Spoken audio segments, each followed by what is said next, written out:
Hey, so this video is going to cover how to access the Smarter Balance practice and training tests and from two different routes. The first route I'm going to show you is if you're at home. For some reason, if you're a kid who wants to practice this or you're a parent who wants to take a look at it, here's how you might do this. You go to Google and just type SBA training test. And then the first link that comes up, practice and training tests, SBAC portal, is the link. And then you click Student Interface, Practice and Training Tests. And then all the guest information is pre-logged in. And this is how you sign in. So it's not a real test. It's just you practicing. And then for a grade, select your kid's grade, or select your grade, kids, and hit yes. Once you do that, you can choose which training test you want to work on. Now, the difference between a training test and a practice test, the training test is intended to teach someone how to use the site. The practice test is intended to give someone a possible sample of the actual items and get an idea for the actual content that's going to be on the test. Obviously not the exact content, but a feel for the types of content. Then the performance task is one of the other, it's the second section of the test students will be working on. So it's also intended, kind of like the practice test, to give students an idea of what the test will be about or what will be on the test. However, for what we're going to do here, I'm going to make this for students. And so for students, when you're at a school computer, what you should do is click this secure browser window.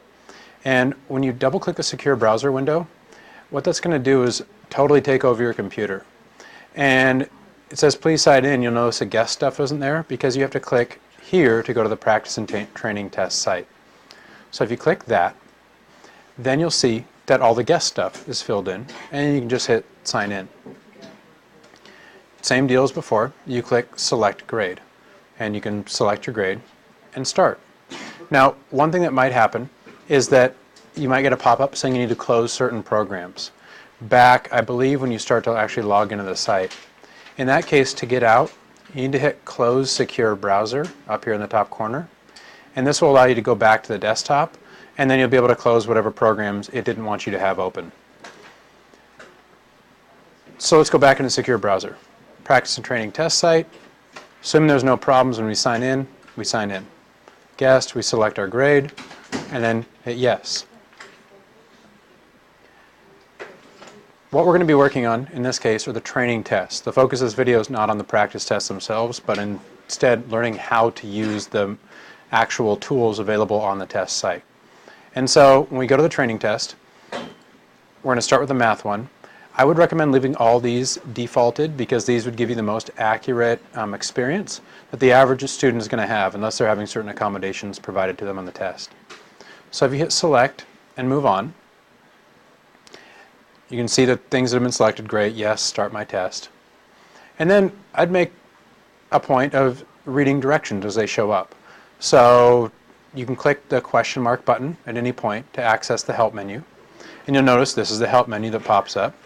And you can get all sorts of information about the testing site, test rules, blah, blah, blah. All sorts of information is available to you there. Assuming you feel like you're ready to go, begin test now. And we'll begin the test.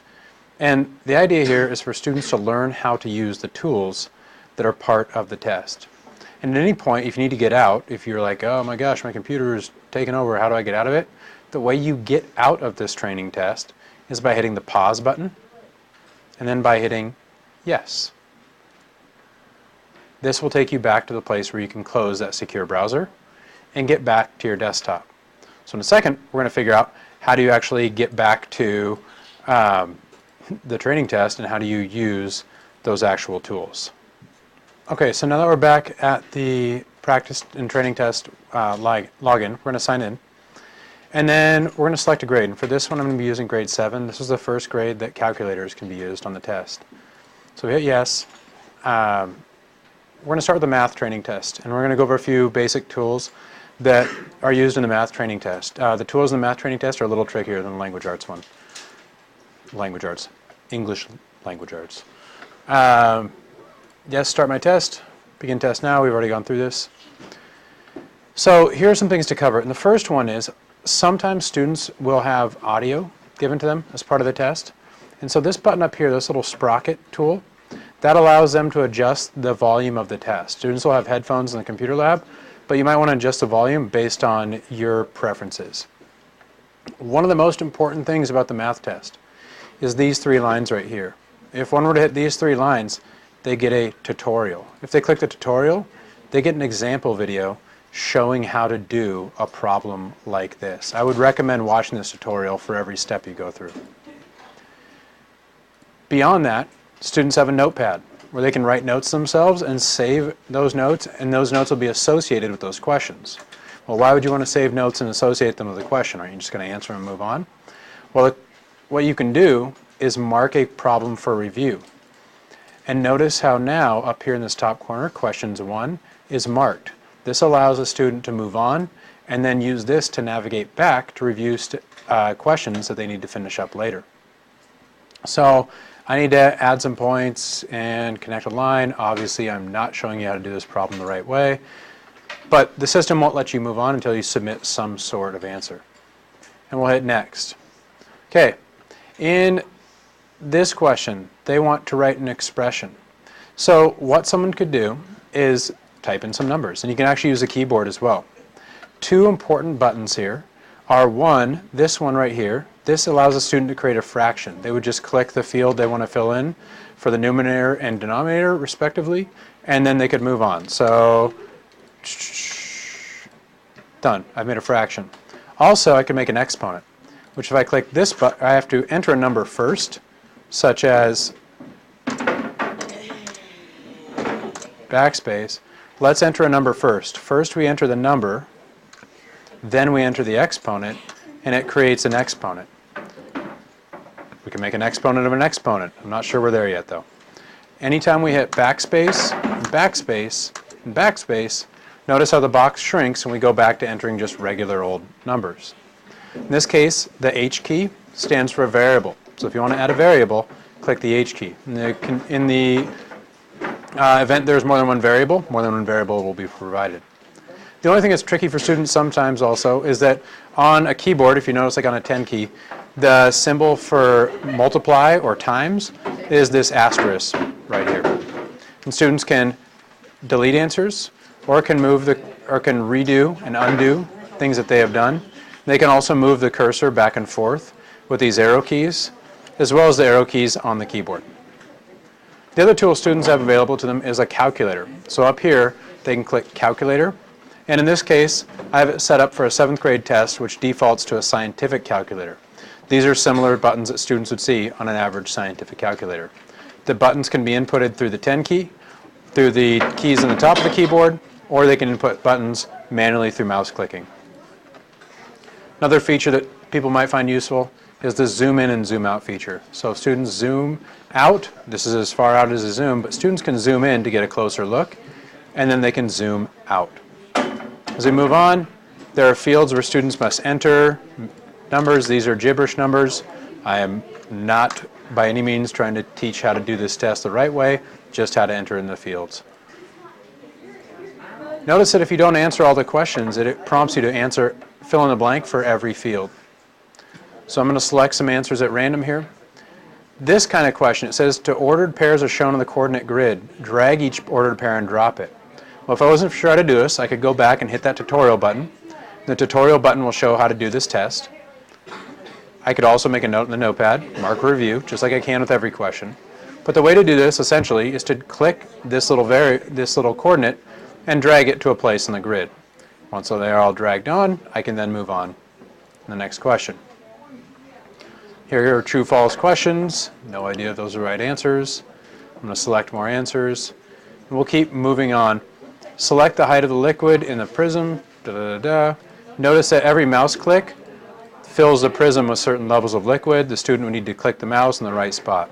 Again, the tutorial button is a great tool to use because it shows the student exactly how to do this. I've answered all the questions in the test. This is a similar thing a student will see when they're done. So I say OK. Now I go back and I check my answers. This would be a good time to hit those questions. Oh, question 1 is marked. OK, cool. All right, I'm going to unmark this review item. I feel like I'm done with the test. Now I can hit the End Test button. When the End Test button is hit, You reach the end of the test, click yes to continue to the next page, no to keep working on your test, I'm ready to be done, yes, and I'm done. Shows the answers that the student submitted, not the right answers. And then it says, are you sure you want to submit the test? Yeah. And then in this case, they would log out because there's no more training tests. We'll take a look at the ELA test as well. It's much more simple than the math in terms of the tools it uses. So on the training test, begin. I wouldn't recommend changing any of the defaults unless you know for certain the student will be requiring some sort of accommodations. And you start the test. And then you need to do a sound check. So you click on the icon. Here's lovely piano music. Hit yes. Begin test now. Then it brings you into that secure browser. In this case, this is a pretty simple open-ended response question. So student enters in open-ended response and next. Notice that there's also the same the same 3 bars for all of these questions. In this case, there were no options available. However, for this question, there was a tutorial available. This tutorial would show how to answer a question like this. It wouldn't give the right answer, but it would show an example of how to do it. Also, these questions can be marked for review, or a student could write themselves a note, save it, and they could take a look at it when they review their notes later on. So similar deal here. There's a tutorial, notepad, marked for review, and these 3 questions. One thing that students might miss that's really beneficial is any word that has these very faint gray dots above it. And one thing that might influence whether or not a student can see those gray dots is whether or not their monitor is calibrated correctly. So students, it's a good idea to take a look at the side buttons on your monitor, hit the top button along the side, then hit the next button down that's lined up with brightness and contrast, and make sure that both the brightness and contrast are at 50 and 50. So by hitting this 3rd button down that has the arrow keys side to side, you can select which one you're going to be modifying. In this case, brightness is up on 100. I'm going to use the down arrow to bring brightness down to 50. And what that allows me to do is make sure that everything will show up on the screen exactly as it's supposed to. Make sure everything's at 50-50 when you take this test, so that way you don't miss anything that's on the screen. Now, if I click the narrator, it gives an example or a definition for what that word means. This idea is that if you're reading and you don't know the word, well, hopefully they give a definition of what that word means. So students can also zoom in, students can zoom out. I have to enter some sort of text here, and I can move on. In this case, just have to click to select the answers right here. Hit next. There's also these tools. I can also do a strike through. A strike through allows me to eliminate answers. And I can hit next. In this case, this student would have to listen to a presentation. In the novel Around the World in 80... So the student listens rather than reads, and then has to answer some questions based on what they listened to. So let's say the student feels like they're ready to answer some questions. What they can do is start by using the strike through button to eliminate the answers that you know aren't right. Now wait, what if I check that and then I realize, oh man, that is the right answer? All I have to do is right click, right where it says on the strike through, and by right clicking I can undo the strike through. Now sometimes that right clicking doesn't work for some reason, and if the right clicking isn't working to undo the strike through, then you just click the strike through again and it undoes itself. It was hard for me to tell when and where that setting changed, but either through right clicking the strike through or clicking in again, it adds or removes the strike through. So we answer one, we move on. In this case, there are multiple things to select. We answer one, move on. Notice that there's a notepad tutorial, how to do this question, move on. The tutorial function is really important to use on almost every question because it shows you exactly what to do for that question. If you feel like you're in doubt at all on how to do that question they're asking you to do, make sure to hit the 3 bars and look for the tutorial button. At this point, I'm done. Hit end test. Same deal. I can go back and review questions I had marked as for review, take a look at any notes I made for that. Once I feel like I'm totally ready to move on, hit yes, submit test, are you sure? Yeah, let's do it, because it doesn't matter, it's just a training test anyways. Then we log out, and we're all done. So that's a basic overview.